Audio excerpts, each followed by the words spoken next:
Bismillahirrahmanirrahim. Assalamualaikum.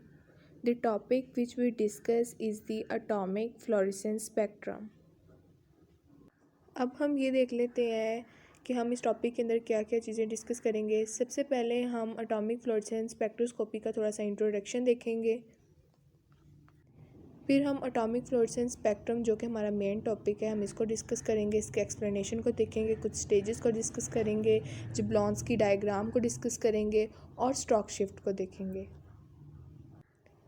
Let's start our topic.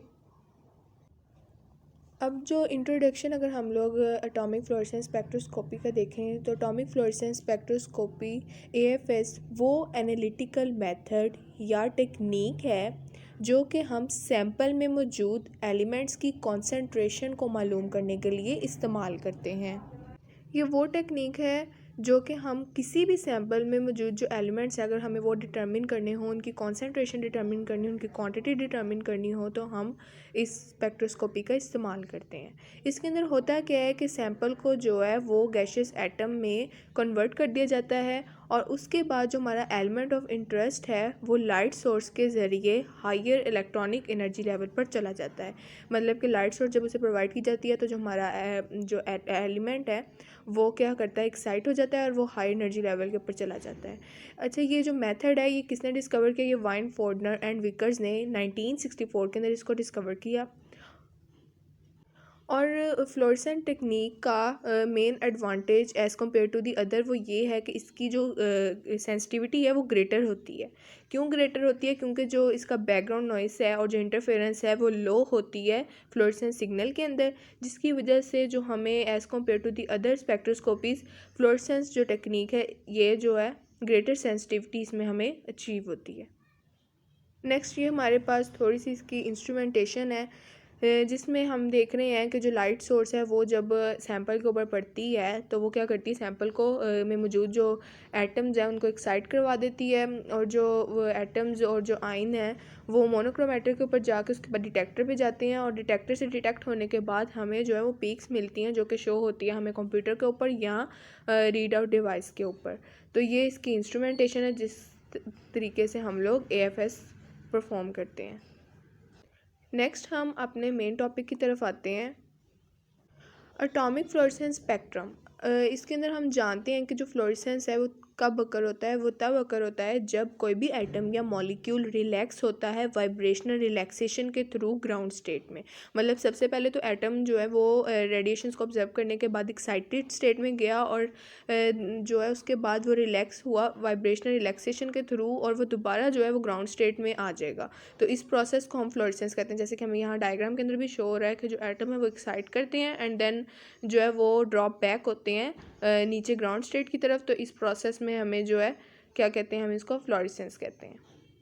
ये बात हम जानते हैं कि एटम जो है वो क्वांटाइज्ड एनर्जी लेवल पर मुश्तमिल होते हैं और जो इसमें इलेक्ट्रॉन है उन्होंने वो ऑक्यूपाइड हुए होते हैं और वो डिपेंड करते हैं इन डिफरेंट एनर्जीज़ के ऊपर।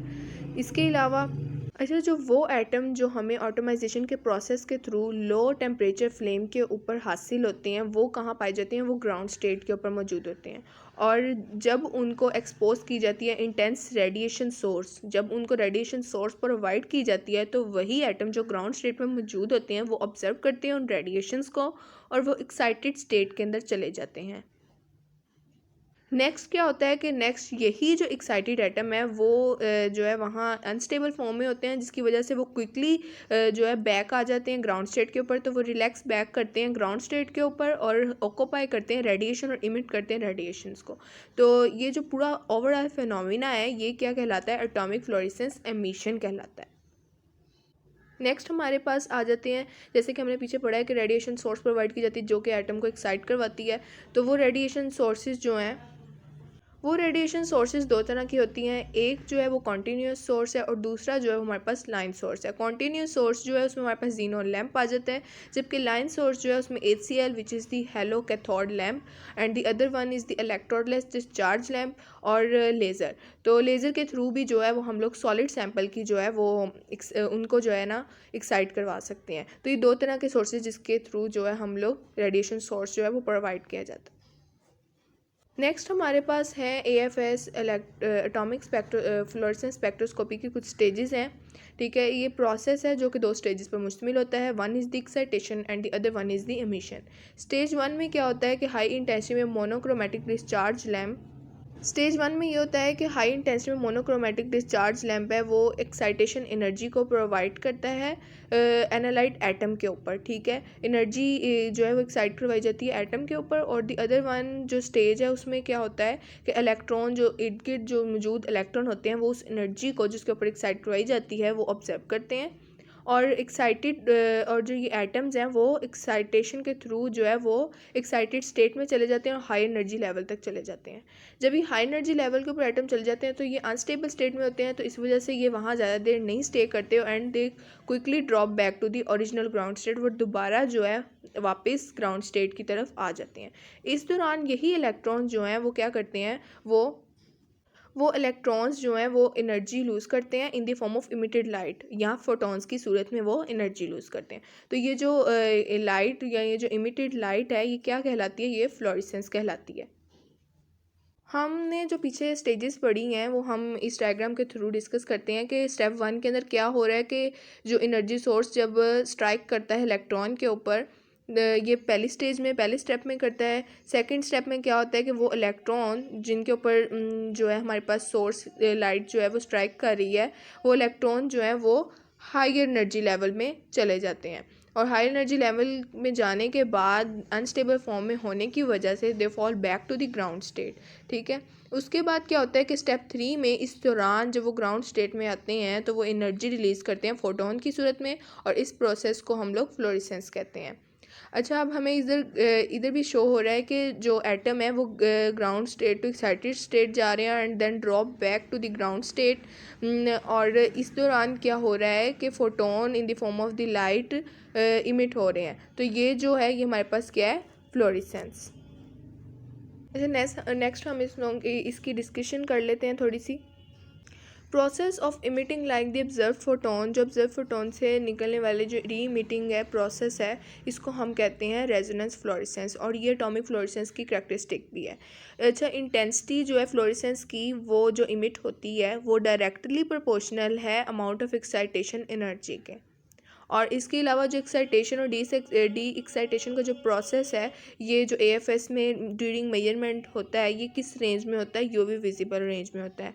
और जो इंटेंसिटी जो इमिटेड लाइट की है उसको हम डिटेक्टर के थ्रू मेजर कर सकते हैं, और इसको हम डिटेक्टर के थ्रू मेजर कर सकते हैं। लेकिन जो डिटेक्टर होता है वो किस डायरेक्शन में होता है, परपेंडिकुलर डायरेक्शन में होता है। डिटेक्टर परपेंडिकुलर डायरेक्शन में क्यों होता है, क्योंकि डिटेक्टर जो है तमाम डायरेक्शन से आने वाली लाइट को डिटेक्ट करता है। तो हम लोग इस जो रिफ्लेक्टेड लाइट के डिटेक्टर तक पहुंचने के रिस्क को मिनिमाइज़ करने के लिए हम लोग क्या करते हैं, डिटेक्टर को परपेंडिकुलर रख देते हैं ताकि जो रिफ्लेक्टेड जो इंसिडेंट लाइट्स हैं वो उसका जो रिस्क है डिटेक्टर तक पहुंचने का वो कम हो सके। तो ये एक हमारे पास ये है कि डिटेक्टर को हम लोग एक ये पॉइंट आ जाता है कि डिटेक्टर को हम लोग क्या करते हैं, परपेंडिकुलर रखते हैं। अच्छा, उसके बाद जो है वो ये है कि एक जो प्लॉट और ग्राफ सा बनता है इंटेंसिटी और वेवलेंथ के दरमियान, वो क्या होता है, एटॉमिक फ्लोरेसेंस स्पेक्ट्रम होता है। और ये किस पे बेस करता है, एनालिटिकल फ्लोरेसेंस स्पेक्ट्रोस्कोपिक टेक्निक के ऊपर ही बेस करता है। अच्छा, in the place of flame की रिप्लेसमेंट में हम लोग ग्रेफाइट फर्नेस को जो है वो इस्तेमाल करते हैं जो है एनालाइट को गैसियस एटम में तब्दील करने के लिए, जो कि ग्राउंड स्टेट में मौजूद हैं। अच्छा, हम ग्रेफाइट फर्नेस का इस्तेमाल क्यों करते हैं, क्योंकि ग्रेफाइट फर्नेस जो है वो लेज़र रेडिएशन के साथ कंबाइन हुआ होता है, और ये हमें जो डिटेक्शन लिमिट की रेंज जो है वो प्रोवाइड करता है फेम्टोग्राम से एटोग्राम तक। फेम्टोग्राम इज़ 10⁻⁻15 और एटोग्राम इज़ 10⁻18। तो इस वजह से हम लोग ग्रेफाइट फर्नेस का इस्तेमाल करते हैं in the replacement of the flame. Next जो हमें डिस्कस करना है वो है जब्लॉन्स्की डायग्राम। जब्लॉन्स्की डायग्राम के अंदर जो है वो हमारे पास एक साइड के ऊपर हमें शो हो रही है सिंगलेट स्टेट, जबकि दूसरी साइड के ऊपर हमें जो शो हो रही है वो है ट्रिपलेट स्टेट। तो इसके अंदर क्या हो रहा है कि जो एटम है वो एक्साइट करते हैं। इसके अंदर क्या होता है कि एटम एक्साइट करते हैं जो है जब उनको रेडिएशन सोर्स प्रोवाइड की जाती हैं तो वो एक्साइट करके एक्साइटेड स्टेट पे चले जाते हैं, हायर एनर्जी लेवल के ऊपर चले जाते हैं। फिर वहाँ से वाइब्रेशनल रिलैक्सेशन के थ्रू वो क्या करते हैं, वो नीचे ग्राउंड स्टेट में अगेन आ जाते हैं, ठीक है। और ये जो हमारे पास ओवरऑल प्रोसेस हो रहा है, ये क्या हो रहा है, फ्लोरेसेंस, ठीक है। जैसे कि हमने पहले भी पढ़ा कि सिंगलेट स्टेट में क्या करते हैं, from ground state to excited state and then through the vibrational relaxation again drop back to the ground state and this process is the fluorescence. अच्छा, अब नेक्स्ट जो है वो हम देख रहे हैं कि कर्व लाइन में जो हमारी स्पिन है इलेक्ट्रॉन की, वो चेंज होके सिंगलेट स्टेट से ट्रिपलेट स्टेट की तरफ जा रही है। तो ये जो कर्व लाइन है, ये हमारे पास क्या है, inter system crossing. Inter system crossing में स्पिन चेंज होके ट्रिपलेट स्टेट में सिंगलेट स्टेट से जा रही है। और यहाँ वाइब्रेशनल रिलैक्सेशन के थ्रू, और यहाँ क्या हो रहा है कि वाइब्रेशनल रिलैक्सेशन के थ्रू अगेन जो है वो ट्रिपलेट एक्साइटेड स्टेट से सिंगलेट ग्राउंड स्टेट में जा रही है, ठीक है। और ये जो प्रोसेस है जिसमें हमारे पास ट्रिपलेट एक्साइटेड स्टेट से सिंगलेट ग्राउंड स्टेट में जा रही है, तो ये हमारे पास प्रोसेस है फॉस्फोरेसेंस। तो ये थी जिब्लॉन्स की डायग्राम। अब इसमें जो हमने यूज़ किए हैं टर्म्स, हम उसको डिस्कस कर लेते हैं। अच्छा, ये जो वाइब्रेशनल रिलैक्सेशन इंटरनल कन्वर्जन है, ये सबसे पहले आ जाते हैं कि जब हाइयर एनर्जी स्टेट से लोअर एनर्जी स्टेट में एनर्जी लूज़ करते हैं ऑब्जर्व एनर्जी को, और माइग्रेशन होती है इलेक्ट्रॉन्स की हाई एनर्जी से लोअर एनर्जी की तरफ। तो ये जो होता है रिलैक्सेशन होता है। और जो हमने पीछे इस प्रोसेस को, वाइब्रेशन रिलैक्सेशन को कर्व्ड एरो से शो किया है। इसके अलावा जो रिलैक्सेशन है वो वाइब्रेशनल लेवल में सेम इलेक्ट्रॉनिक स्टेट पे तब अकर होती है। इसके अलावा जब रिलैक्सेशन वाइब्रेशनल लेवल में मौजूद सेम इलेक्ट्रॉनिक स्टेट में के दरमियान जब अकर होती है, तो ये फिनोमिना हमारे पास वाइब्रेशनल रिलैक्सेशन कहलाता है। और अगर यही रिलैक्सेशन वाइब्रेशनल लेवल के हायर स्टेट से लोअर स्टेट के दरमियान अकर होती है, तो फिर क्या होता है, ये फिनोमिना इंटरनल कन्वर्जन कहलाता है। नेक्स्ट जो हमारे पास टर्म है वो हमारे पास है inter system crossing. Inter system crossing में हमने पढ़ा है पीछे के जो इलेक्ट्रॉन की जो स्पिन है वो चेंज हो जाती है, और वो कहाँ चला जाता है, एक्साइटेड सिंगलेट स्टेट से ट्रिपलेट स्टेट में चला जाता है। और इसको हम लोगों ने हॉरिजॉन्टली कर्व्ड एरो से शो किया था। और ये जो प्रोसेस ओवरऑल होता है वो बहुत स्लो प्रोसेस होता है। और क्रॉसिंग के बाद जो है, जब इलेक्ट्रॉन जो है वो दूसरी तरफ चला जाता है back to the ground state, और क्रॉसिंग के बाद क्या होता है, वाइब्रेशनल रिलैक्सेशन के थ्रू जो इलेक्ट्रॉन है वो दोबारा ग्राउंड स्टेट में चला जाता है। और कहाँ से जाता है, ये एक्साइटेड ट्रिपलेट स्टेट से सिंगलेट ग्राउंड स्टेट में चला जाता है। तो ये प्रोसेस कहाँ कर होता है, एक्साइटेड ट्रिपलेट स्टेट से सिंगलेट ग्राउंड स्टेट में। तो ये जो प्रोसेस है ओवरऑल ये फॉस्फोरेसेंस है। अच्छा, ये जो प्रोसेस होता है ये बहुत स्लो होता है, और जिसमें जो ट्रांजिशन होती है वो हमारे पास फॉरबिडन होती है। अच्छा, नेक्स्ट जो है वो स्टॉक शिफ्ट है, ठीक है। स्टॉक शिफ्ट के अंदर क्या है कि इसमें जो है अब्जर्प्शन और एमिशन स्पेक्ट्रा के बैंड मैक्सिमा की पोजीशन के जो दरमियान डिफरेंस आता है, ठीक है, उसको हम कहते हैं स्टॉक शिफ्ट, ठीक है। सेम ट्रांजिशन के अब्जॉर्प्शन और एमिशन स्पेक्ट्रा के मैक्सिमम बैंड की पोजीशन के दरमियान जो डिफरेंस है उसको हम स्टॉक शिफ्ट कहते हैं। जैसा कि हमें डायग्राम में भी शो हो रहा है कि इसकी एक तरफ जो इंटेंसिटी, जबकि नीचे जो है वो हमारे पास वेव लेंथ है, ठीक है, जिसमें 450, 500, 550, 600, 650 और 700 है, ठीक है। तो इसमें एक तरफ क्या हो रही है, एब्जॉर्प्शन हो रही है, जबकि दूसरी तरफ जो है हमारे पास एमिशन हो रही है। अच्छा, ये एब्जॉर्प्शन और ये जो एमिशन हो रही है, इनकी पीक्स दो बन रही हैं, और इनके दरमियान जो डिफरेंस आ रहा है वो हमारे पास स्टॉक शिफ्ट है। अच्छा, ये होता क्या है इस प्रोसेस के अंदर कि जब सिस्टम जो है ऑब्जर्व करता है फोटोन को, ठीक है, तो ये क्या करता है, एनर्जी गेन करता है और एक्साइटेड स्टेट में चला जाता है, ठीक है। इसका एक वे तो ये है कि सिस्टम का कि ये रिलैक्स कर जाता है और इमिट कर दे फोटोन को और लूज़ कर जाए एनर्जी को, ठीक है।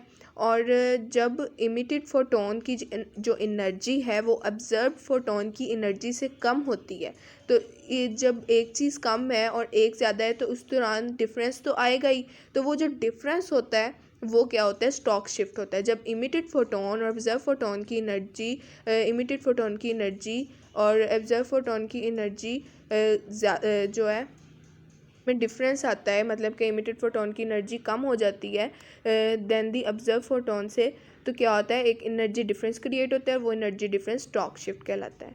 तो ये थी कुछ हमारे पास डायग्राम्स और कुछ प्रोसेस जिनके थ्रू हम लोगों ने एटॉमिक फ्लोरेसेंस स्पेक्ट्रम को समझा, और हमने ये जाना कि एटॉमिक फ्लोरेसेंस स्पेक्ट्रम होता क्या है, और हमने ये भी पढ़ा कि एटॉमिक फ्लोरेसेंस स्पेक्ट्रोस्कोपी का यूज़ क्या होता है, उसको किसने डिस्कवर किया। So this is the end of my topic.